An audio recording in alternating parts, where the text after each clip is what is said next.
प्राण जाय पर वचन न जाय। या वचनाची आठवण करून दिली आणि सुमंतजींना समजावून सांगून वापस पाठवून दिलं आणि प्रभू श्रीराम, लक्ष्मण आणि सीतामैया आता पुढे चालू लागलेले आहेत बरं का। आता प्रभू श्रीराम गंगेच्या किनारी आलेले आहेत। आता गंगा पार करायची बरं का। बघा आता गंगा पार करायची आहे तेव्हा त्या ठिकाणी असलेल्या जे बोट घेऊन थांबतात ना त्यांना केवट हा शब्द प्रयोग रामायणामध्ये आलेला आहे बरं का। पाहताय तर प्रभू इकडे तिकडे पण तिथं कुणी नाव घेऊन उभा दिसलेला नाही त्यांना। प्रभू श्रीराम इकडं तिकडं शोध घेत आहेत तेव्हा एक केवट त्यांना दिसलेला आहे आणि त्या केवटात जवळ जाऊन प्रभू श्रीराम म्हणतात, हे केवटजी आम्हाला गंगा पार करून द्या ना। कोण म्हणतंय? जो हा भवसागर पार करून देतो आपल्याला ते प्रभू श्रीराम कुणाला म्हणतायत तर एका नावाड्याला म्हणतायत, हे नावाड्या बाबा रे आम्हाला गंगा पार करून देतोस का? केवटजीनं सांगितलं, मी नाही करून देणार म्हटले तुम्हाला गंगा पार। का रे बाबा तुझं तर काम आहे ना हे गंगा पार करून देणं, तू का पार करून देणार नाही मला गंगा? नाही नाही म्हटले, मी असं ऐकलंय की तुमच्या पायाच्या पायधुळीने, तुमच्या पायाच्या स्पर्शाने एका दगडाची बाई झाली म्हणे। मी काय तुम्हाला माझी नौकेमध्ये बसून मी तुम्हाला गंगा पार करून देणार नाही। अहो ती दगडाची बाई केली तुम्ही, कशाची? दगडाची तुम्ही बाई केली, दगडामधून सुंदर स्त्री त्या ठिकाणी निर्माण झाली। अहो माझी नाव तर लाकडाची हो, माझी नाव लाकडाची आणि तिची जर सुंदर स्त्री झाली तर मी घरच्या सुंदर स्त्रीला काय उत्तर देऊ? ती म्हणेन तुम्ही नाव विकून ही बाई घेऊन आलात का काय? ती काय कमी टेन्शन देते काय? मी तुम्हाला गंगा पार करून देणार नाहीये। भगवान परमात्मा म्हणतात, अरे बाबा ते एकदाच झाले रे, परत परत झालंय का? असं एकदाच झाले ना? नाही नाही म्हटले, मला काही विश्वास नाही बाबा तुमच्यावर, एकदा झालंय पण दुसऱ्यांदा जर माझ्या नावेसोबत झालं तर मी काय करू? मी काही तुम्हाला माझ्या नावेमध्ये बसवत नाही।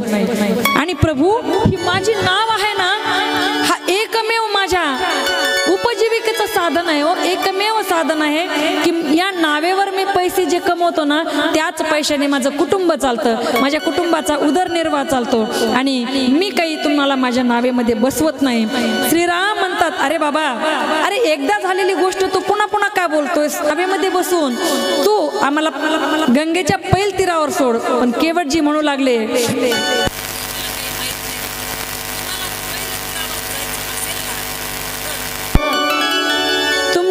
चरण धुवूनच पुन्हा तुम्हाला मी नौकेत बसवणार। काय भाग्य असेल हो केवटाच। पद कमल धाई चढाई, नावन नाथ उतराईच हो। आणि ऐका ना, मी तुम्हाला माझ्या नौकेत बसून नेल्यानंतर मी त्याच्या मोबदल्यात एकही पैसा तुमच्याकडून घेणार नाही। कोण म्हणतोय? केवट म्हणतोय। केवटाच्या घराची परिस्थिती अशी आहे, अन्नाचं कण नाही घरात खायला, लहान लहान छोटे छोटे लेकरं आहेत, पत्नीला सुंदर साडी नाहीये की काही नाहीये, घरात खायला मोताज आहेत पण तरी सुद्धा भगवान परमात्म्याला केवटजी म्हणतायत, हे प्रभू मी तुम्हाला माझ्या नौकेत बसवून पार करून देईल खरा, पण त्याच्या बदल्यात मी तुमच्याकडून काहीच उतराई घेणार नाही बरं का। आणि आणखी एक, मी चरण कमल धुतल्याशिवाय तुम्हाला माझ्या नौकेत बसवू शकत नाही, बसवणारच नाहीये। बिना पैर धोए चढ़ाओ नैया, बिना पैर धोए चढ़ाओ नैया, पैर धुला कर रे आना पड़ेगा, पैर धुला के आना पड़ेगा, पैर धुला के आना पड़ेगा।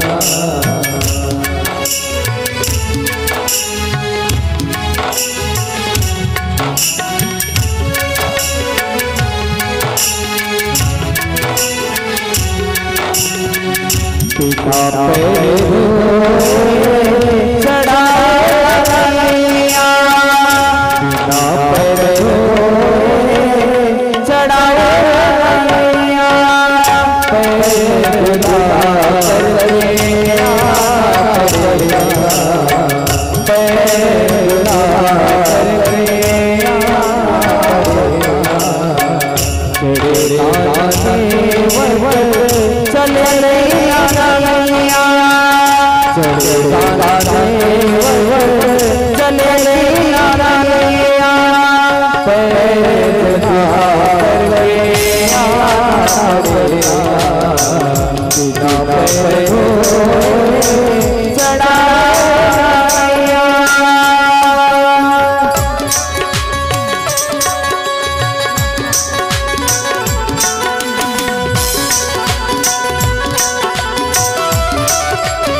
अभी चल लगाओ चरण लगाओ पीहू चल दुनिया कुटुंब को लाओ अभी चल लगाओ चरण को लाओ पीहू चल दुनिया कुटुंब को लाओ मेरी बाबा होरा होरा मैया बाबा मानो राम मैया मैंने जो निभाना पड़ेगा निभा पर हो चढ़ाओ मैया निभा पर हो चढ़ाओ मैया बुला करके आना पड़ेगा छोड़े दादा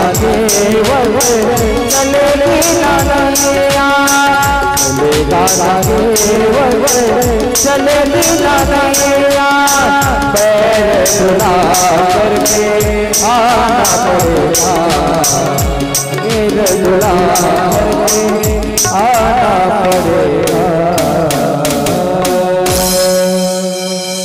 काय म्हणतात केवटजी, पाय धुतल्याशिवाय मी माझ्या नौकेमध्ये तुम्हाला बसूनही देणार नाही. किती अधिकार असेल, काय भाग्य असेल ते केवटाचं ऐकणं. याच प्रसंगाचं खूप सुंदर गीत आहे.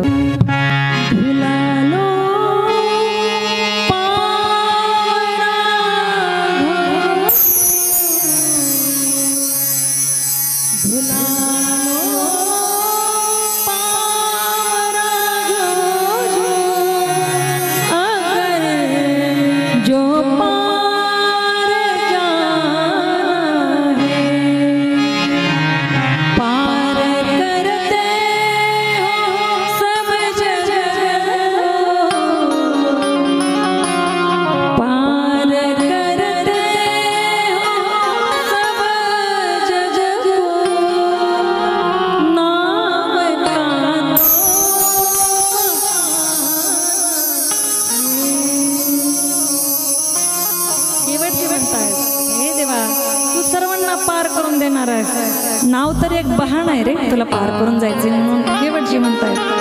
काय म्हणतात पुढे, तुम्हारे चरणों की धूली सुना है जादू करती है, जो छू जाए अगर पत्थर तो सुंदर नारी बनती है, जो पत्थर नारी बन जाए,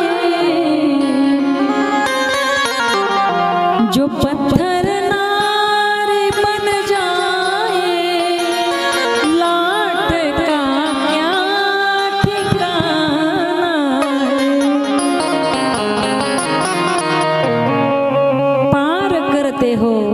जग को नाव का तो बहाणा आहे.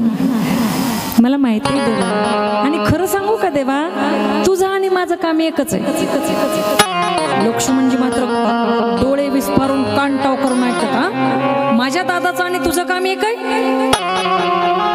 ते म्हणले हे बघा, लक्ष्मणजीला काय म्हणतात केवटजी, दोन माणसं आपसात बोलत असताना तिसऱ्या माणसानं मध्ये बोलू नये बरं का. कोण म्हणतंय? केवटजी. लक्ष्मणजींना गुपचूप ऐकून घ्यावं लागलं. बघा ना,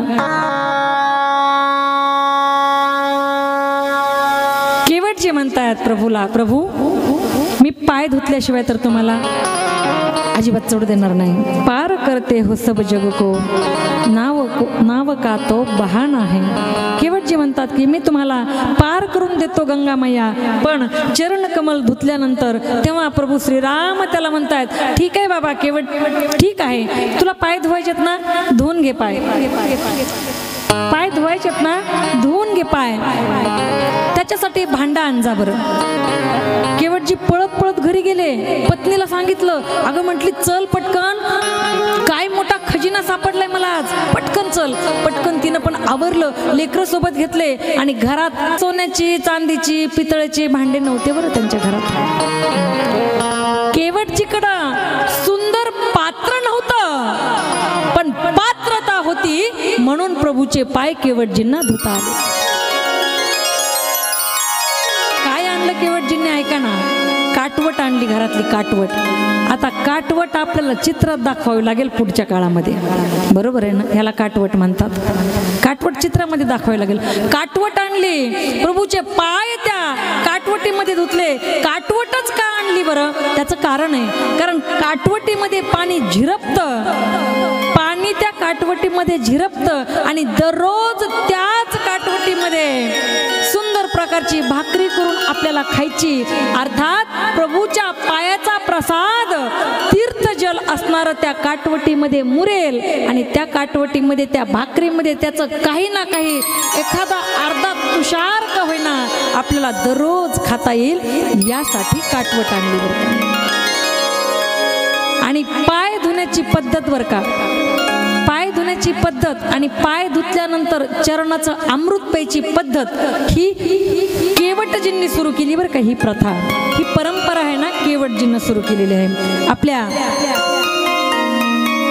इष्टाचं त्या ठिकाणी पाद प्रक्षालन केलं, चरण धुतलेले आहेत, दर्शन केलं आणि दर्शन घेतल्यानंतर त्या ठिकाणी असणाऱ्या लक्ष्मण भैयाला फार राग येतोय बरं का. मी त्या दिवशी सांगितलं, लक्ष्मण भैया म्हणजे फुस, शेषनागाचा अवतार आहे. त्या नावाडी केवटाचे बोलणे ऐकून करुणा निधान असणारे श्रीराम प्रभू अत्यंत प्रसन्न झाले. आणि प्रभू श्रीराम, तुम्ही पहा बरं का, तुम्ही रामायण पहा, तुम्ही कुठल्याही मालिकेमध्ये प्रभुराम ज्या मालिकेत असतील ती मालिका पहा, प्रभू रामचंद्र जोरात हसताना तुम्हाला कधीच दिसणार नाहीत. प्रभुरामजींचं हसणं म्हणजे स्मित हास्य, गालातल्या गालात हसणं बरं का. काही काही माणसं अशा हसतात, अहो माणसाला भीती वाटते, भीती.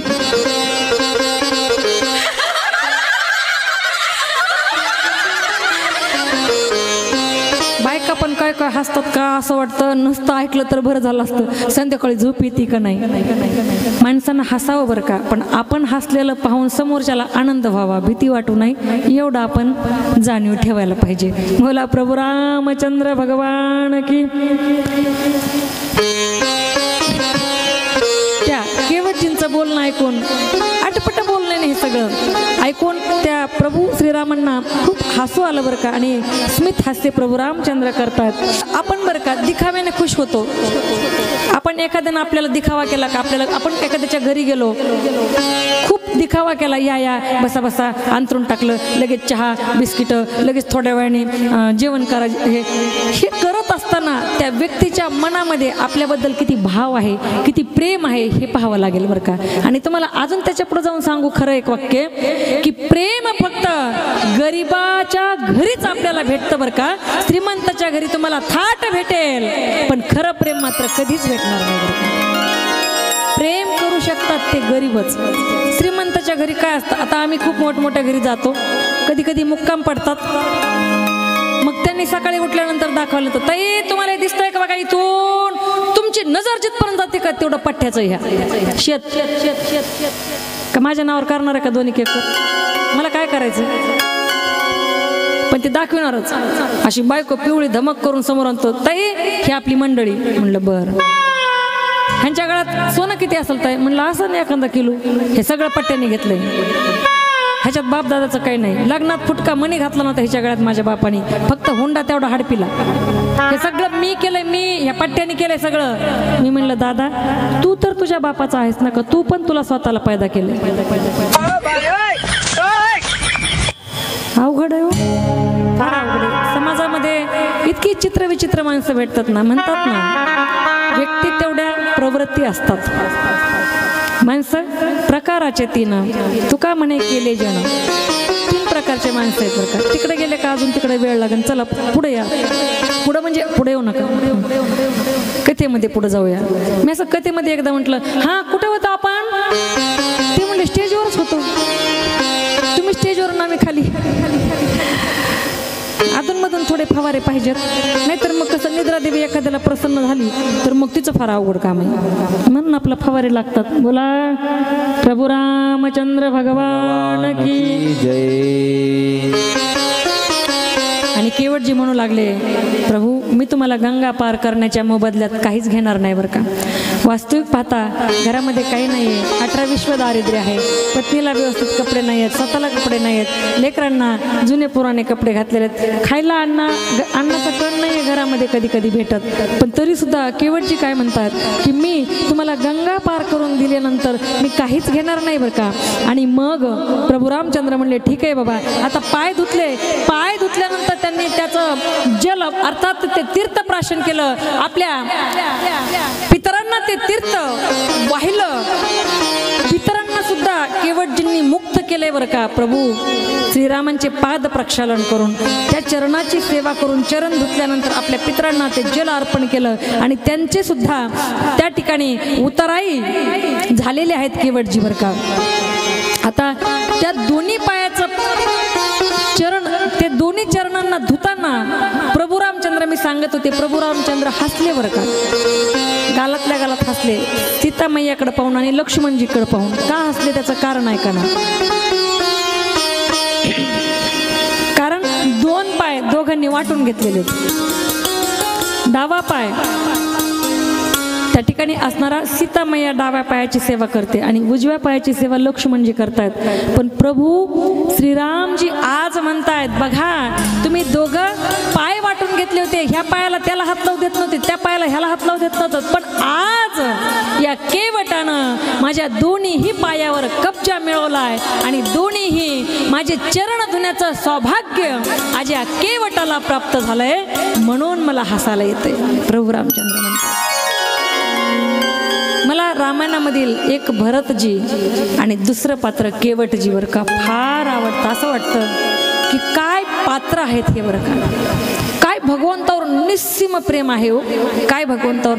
बाकीच्यांचंही आहेच बरं का, नाही असं नाही, पण या 2 व्यक्तींच्या मनातलं प्रेम आपण जर खोलामध्ये जाऊन पाहिलं, बघा तुम्ही कथाकार जेवढं सांगतात तेवढं आपण ऐकतोच. तुम्ही आणखी ग्रंथ उघडून पहा, तुम्हाला यांचं प्रेम कसं आहे ना हे कळेल बरं का, हे कळेल. म्हणून तुम्ही थोडंसं वाचत चला, चाळत जायचे. बाकी मोबाईल इचकीतच बसतो की आपण किती, ग्रंथ इचकीले कधी तर काय फरक पडतो, बरोबर आहे ना.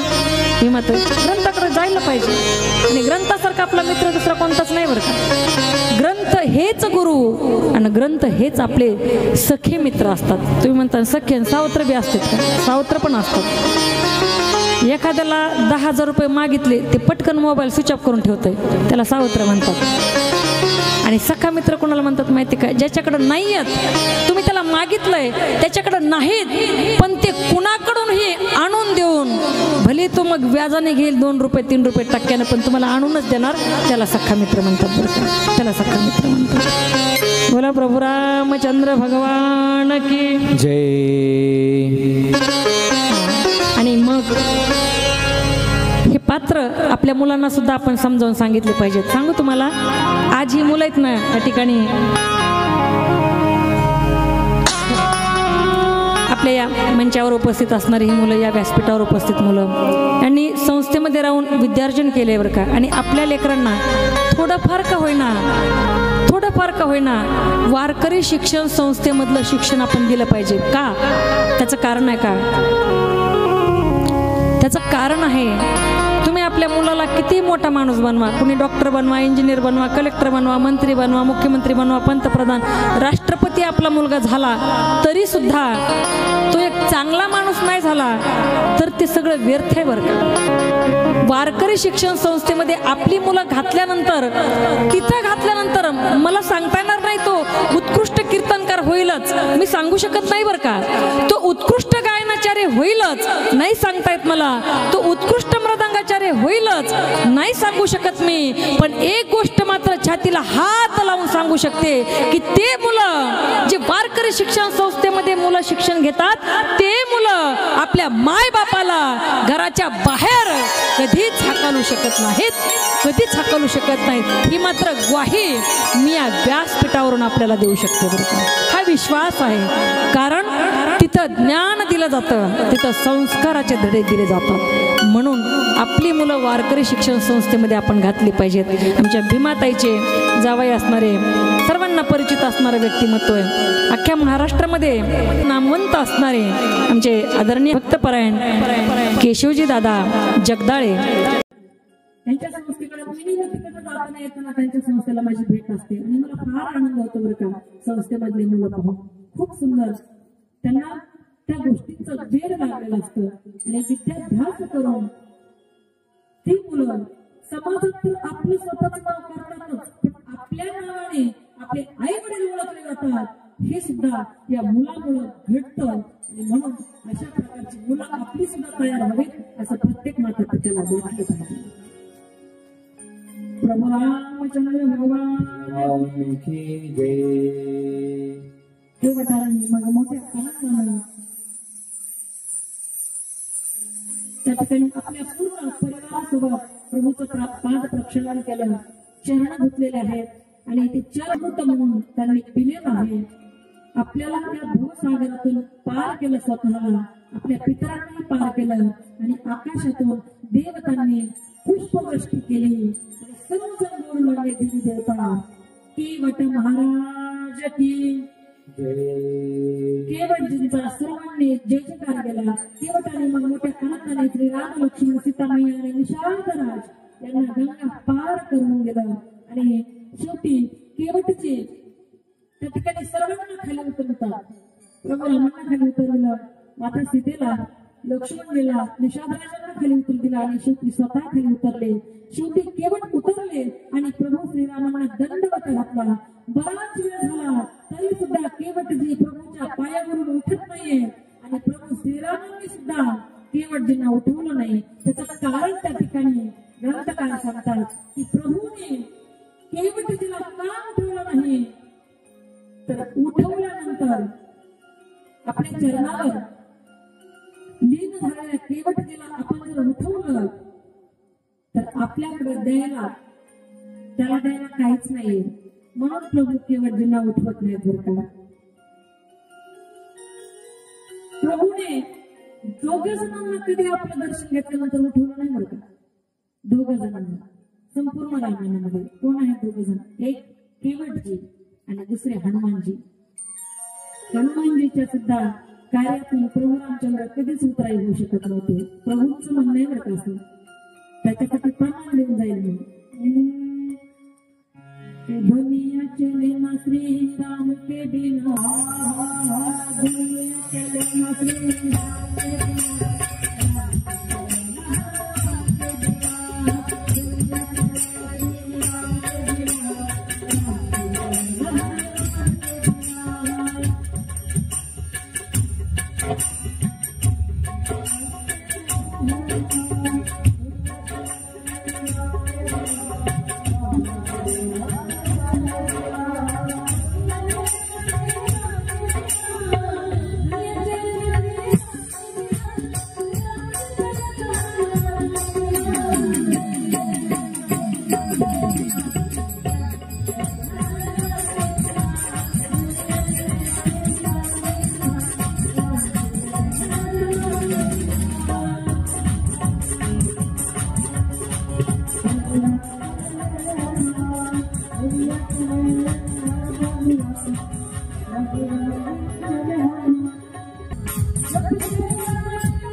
जय हनुमान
शकत नाही, पण प्रभू रामचंद्राचं काज म्हणजे काम हनुमंताशिवाय काय होऊ शकत नव्हतं.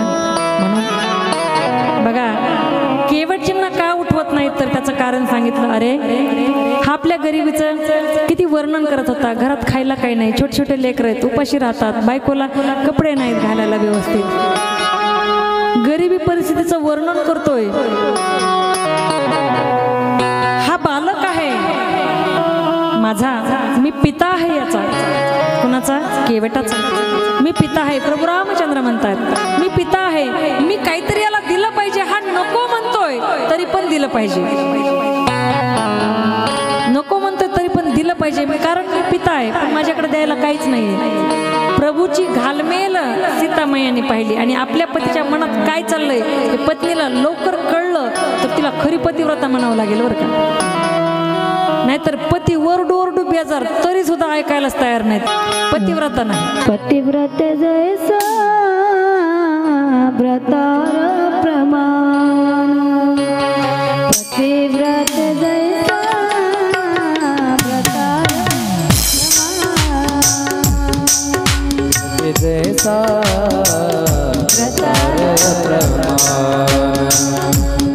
पतिव्रत जैसा व्रतार प्रमाण.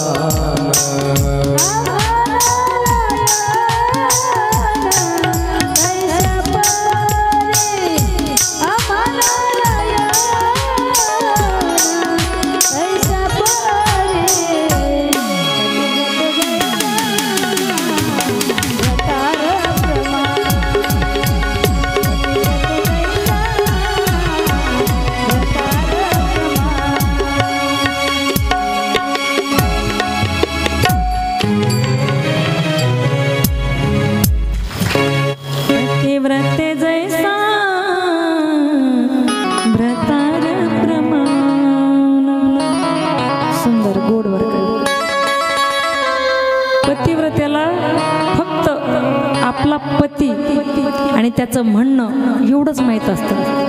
आम्हा नारायण तैशापरी. साधू संताला नारायण तसा असतो. जसं पत्नीला पती आवडतो ना, तसं भक्ताला देव आवडतो बरं का. आपल्या पतीच्या अंतःकरणात चाललेली घालून सीतामायाने पाहिली. आपल्या त्यांच्याकडे द्यायला काहीच नाही, म्हणून त्या केवटाला उठवत पण नाही येते. विचार केला सीतामायाने आणि पटकन आपल्या बोटातली अंगठी काढली आणि दिली. बघा, आपल्या माहेराची अंगठी बरं का, सीतेच्या हातातली अंगठी ना जनकजींनी घातलेली होती. आपल्या नवऱ्यानं आपल्याला काही मागावं थोडा आडी अडचणीला, माहेरचा असावं ती वस्तू, सोन्याची वस्तू माहेरची असावी. नवऱ्यानं मागावं, बायको म्हणते हो वाढायला बरे तेवढे बरे, घ्यायला तर नको वाटतं कधी. खपतच नाही माझ्या हातातून, घ्यायचं नाही माहित, पण मोडायला अगोदर माझ्याकडे नंबर लावता दिग त्याचं काहीतरी.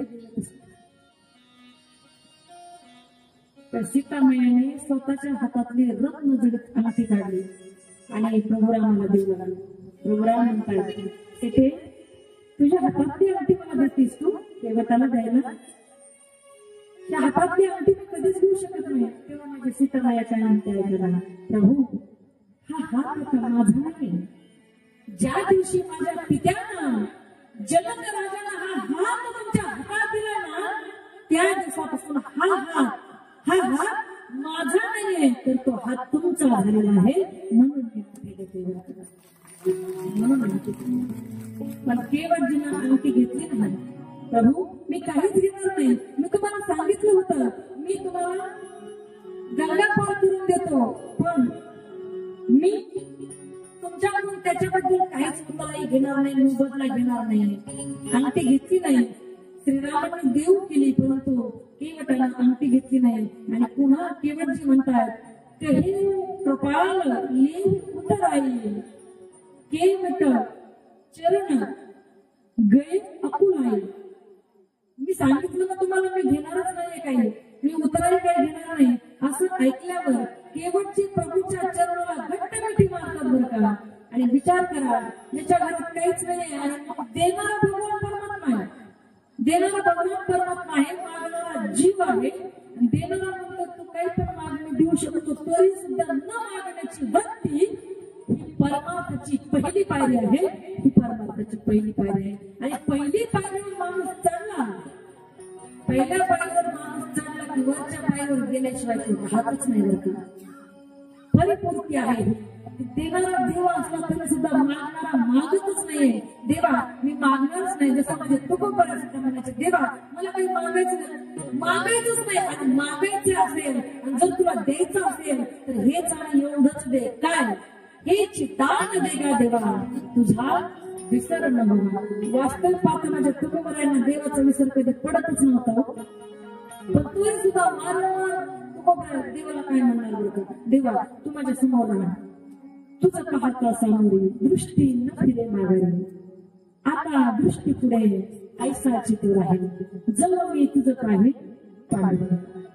देव त्यांच्यापासून बाजूला नव्हता आणि तुकोबरा देवाच्या बाजूला नव्हते, तरी सुद्धा वारंवार म्हणायचे. आपल्याला तर मंदिरात गेलं तर दर्शन घेताना आपण डोळे बंद करतो, काय देव आपल्या जवळ राहिला, काय सोबत राहिलं देव.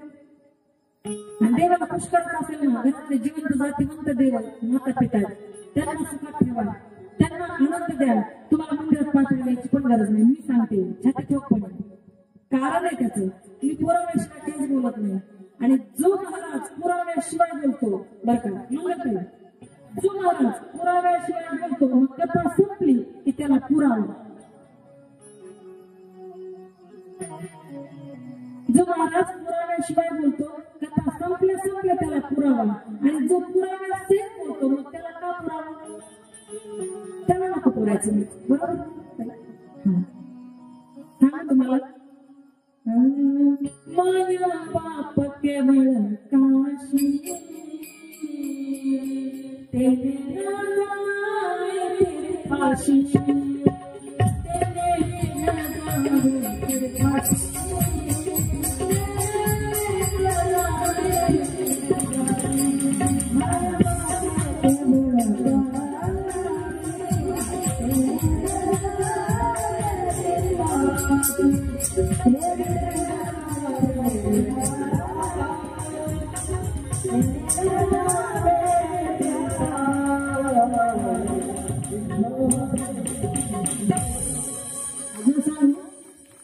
सकल तीर्थांचे धुरे जे त्याला माता पिता. घरातल्या ज्वलंत जिवंत आणि जातीवंत देवाची सेवा करा, मंदिरातला देव प्रसन्न होण्याशिवाय राहणार नाही. ऐका ना, त्यानंतर एवढं दारिद्र्य असताना सुद्धा केवळ जे मागत नाही येत काहीच, प्रभूला आश्चर्य वाटते आणि आनंदही होते. बरं का, इथे केवळ जे बोलतात ते या प्रसंगाचे सार तत्व आहे. केवळ म्हणतात प्रभू मला काहीच नाही पाहिजे. आणि तुम्हाला सांगू, मला आज जो खजाना भेटलाय तो खजाना मला कोणत्याच जन्मात कधीच भेटू शकत नाही.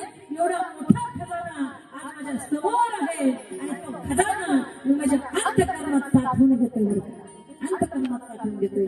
खजाना फक्त घरातच साठवून घ्यायची गोष्ट नाहीये, अंतःकरणात सुद्धा काही खजाने साठवून घ्यावे लागतात. भगवंताचं दर्शन केल्यानंतर त्या मूर्तीला आपल्या अंतःकरणात साठवून नका. पुण्यनगराला अंतःकरणात साठवा. कधीतरी म्हणा, हे पुण्यनगरा तुझ्या अंतःकरणातला भाव तू आम्हाला दर्शन कर. माता पित्याची सेवा तूच शिकेलीस, तसा भाव आमच्या अंतःकरणात निर्माण करशील का पुण्यनगरा. कधीतरी त्या पुण्यनगराला म्हणा, तुझ्यासारखा भाव आमच्या मनात प्रकट होऊ दे. कधीतरी आपण त्या पुण्यनगराला म्हटलं पाहिजे. आणि जीवनात जर आनंदी राहायचं असेल ना, जीवनात जर आनंदी राहायचं असेल ना, तर याची यादी करून बसू नका. आम्हाला देवाला काय काय दिलं नाही याची यादी करू नका. आपण म्हणतो काय माझं नशीब फुटकं होतं, काय मला असं भेटायचं होतं, काय काय काय बायका म्हणतात काय आमच्या पदरात पडलं असलं. तुम्ही काय देवाला फुटकं करायची पत्नी त्याला म्हणाली हो. फुटकाच विना तुटक्याच तारा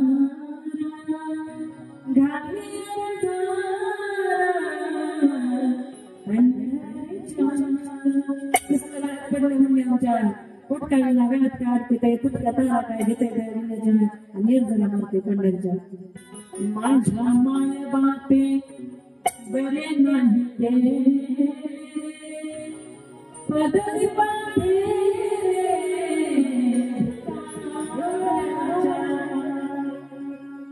जिजाबाई म्हणतात तुकोबरांच्या पत्नी.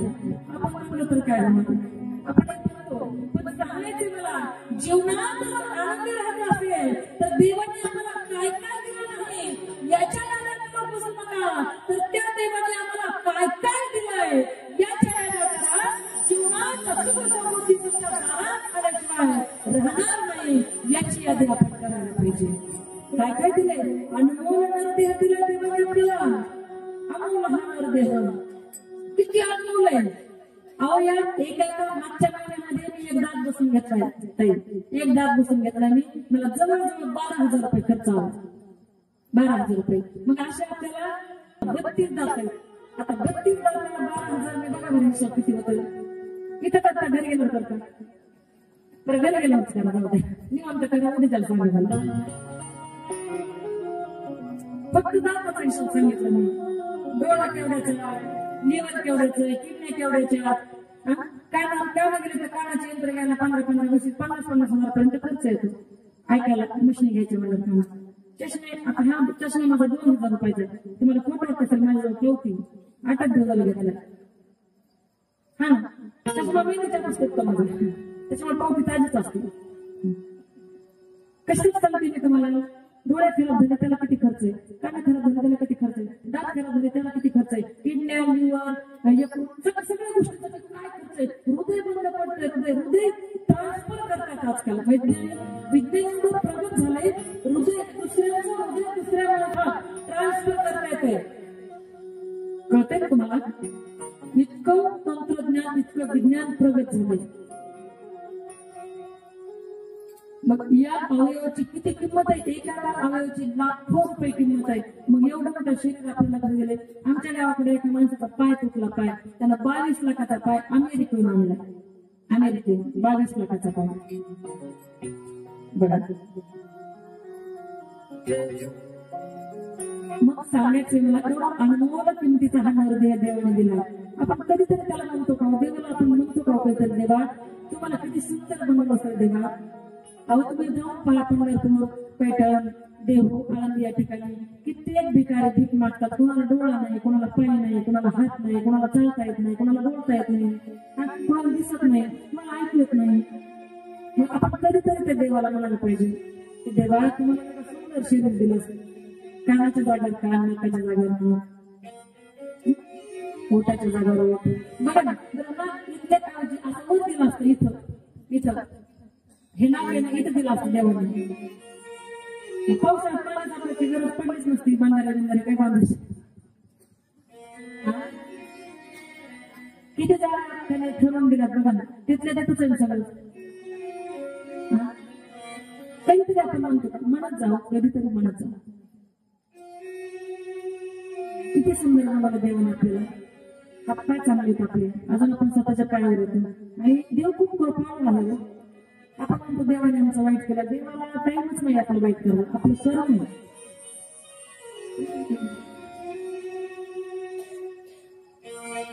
आपल्या कर्माचे भोग आहेत आणि ते आपल्याला भोगूनच संपवायचे गरज. ते आपण असं म्हणू शकत नाही खूप गडरंग श्रीमंत माणूस आहे आणि तो माणूस म्हणला आपल्याकडे आला हे बघ अमुक कर्माचे भोग आहेत ना, ते माझे भोग ना, तू भोगून घे बरं एवढे. असं नाही होत.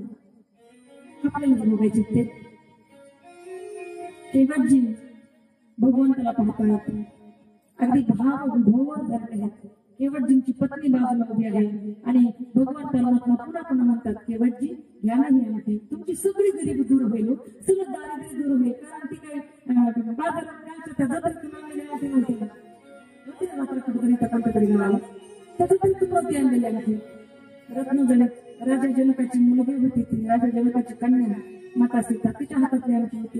दारिद्र्य दूर व्हायला वेळ नसतो लागला केवटाचा, पण नाही घेतली ती आणखी. आणि त्या ठिकाणी केवटजी म्हणतात प्रभू मी मागेल बरं का तुम्हाला. ऐका ना, मी मागेल पण कधी मागेल सांगतो. ऐका ना, जेव्हा तुम्ही तुमचा 14 वर्ष वनवास संपून जाताना वापस अयोध्येला मी तेव्हा तुम्हाला मागेल.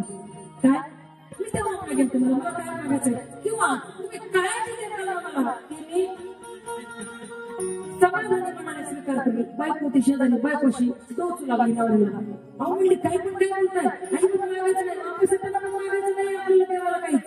अजिबात देवाकडून काहीच घ्यायचं नाही.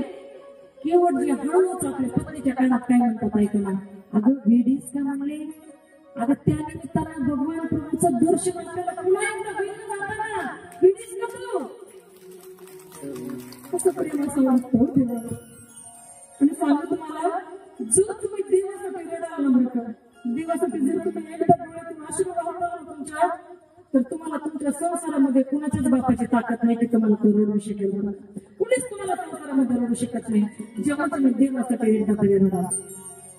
आणि इथं जर तुम्ही भगवंताच्या नावाने नाचताल ना, तर संसारामध्ये ह्याच्या त्याच्या इशाऱ्यावर नाचण्याची आपल्याला गरजच पडणार नाही कधीच गरज पडणार नाही.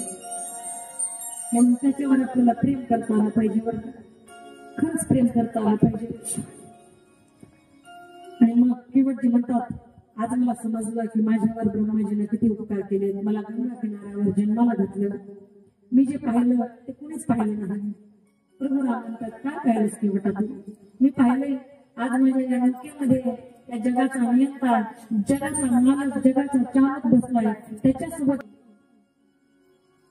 भगवान परमेश्वराची प्रिया अर्धांगिनी सीता मैया आणि सावलीसारखे उभे असणारे, सतत मागे उभे असणारे लक्ष्मणजी आज माझ्या नौकेत बसले, आज माझ्या नावेत बसलेत. आणि जे दृश्य मी पाहिलंय ते दुसरं कोणीच पाहत नाही, कारण एकही नावाडी तिथं नाही, एकही व्यक्ती तिथं नाही गंगा किनाऱ्यावर. आणि मी फक्त हे पाहण्याचं भाग्य फक्त आणि फक्त मला लाभलंय. किती भाग्यवान असेल मी, केवटजी स्वतःच्या त्या ठिकाणी असणाऱ्या भाग्याचं वर्णन करतात. आणि भगवान प्रभू रामचंद्र केवटजींना निर्मळ भक्तीचं वरदान देऊन पुढे जातात. ही कथा सांगते, परमात्म्याची सेवा करून आम्ही त्याला काहीच मागितलेलं ना, तर होऊ शकतंय कोणत्या ना कोणत्या रूपामध्ये येऊन भगवान परमात्मा केवटजी सारखी निर्मळ भक्ती आपल्याला प्रदान करते. म्हणून तो कोणत्या रूपामध्ये येतो हे आपल्याला कधीच कळत नाही. पता नहीं किस रूप में आकर मारा जन्म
लगाएगा, निर्मल मन के दर्पण में राम के दर्शन पाहिजे.